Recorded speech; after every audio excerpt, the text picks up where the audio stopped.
footprints without feet. Two boys were surprised to see the muddy footprints which appeared out of nowhere.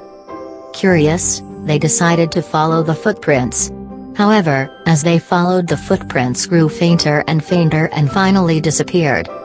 There was a simple explanation for the mystery of footprints. Griffin is a scientist, who had carried out experiment after experiment to prove that the human body could become invisible. Finally, he swallowed certain rare drugs and his body became transparent as a sheet of glass, though it also remained as solid as glass. But, Griffin was a criminal. He set fire to his landlord's house just because the landlord wanted him to leave the house.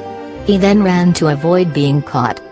Now Griffin was homeless and he was without money and clothes, and that too he was invisible. It was cold in London, and Griffin was without clothes. So Griffin decided to break into a store to escape the cold winter night. When the store closed, Griffin indulged himself by dressing in warm clothes.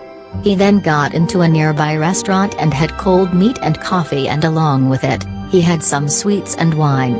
Finally, he settled down and slept on a pile of quilts. But the next morning Griffin was caught by some of the store assistants. When Griffin saw a couple of them, he ran as fast as he could, taking off his new clothes. So again he was found invisible. So, he decided to go to Drury Lane. There he went to a small shop where he covered himself with bandages, and he also found things like false nose, big bushy side whiskers and a large hat.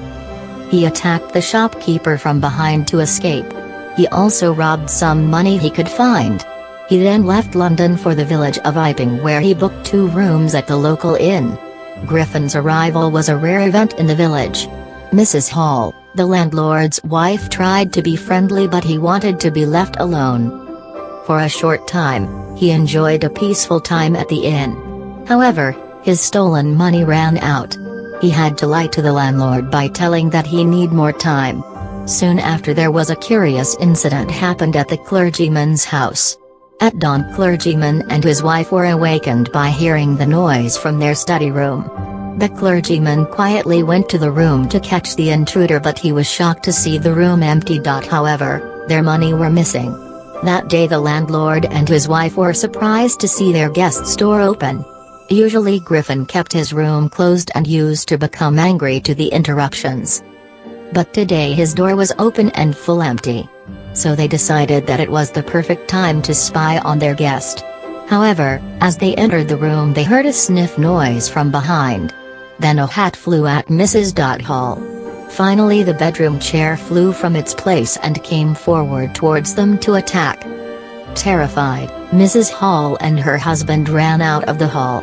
Mrs. Hall thought that the room was haunted. Then they heard news about the robbery at the clergyman's house. The same day Griffin gave them some money. So they understood that Griffin was the thief. So they called the constable and went into the guest's room. When they confronted Griffin, he was angry. Griffin furiously removed his bandages. They were horrified to see him without head. Just then, Mr. Jaffers the constable arrived. He was surprised to see that the thief was without head. However, he tried to arrest Griffin but found it difficult as Griffin started shedding his clothes. People tried to help the constable, but since he was an invisible man, no one could catch him. They all got hit by the invisible blows from Griffin, and poor Jaffers was hit unconscious. Griffin had shaken himself free, and no one knew where to lay hands on him.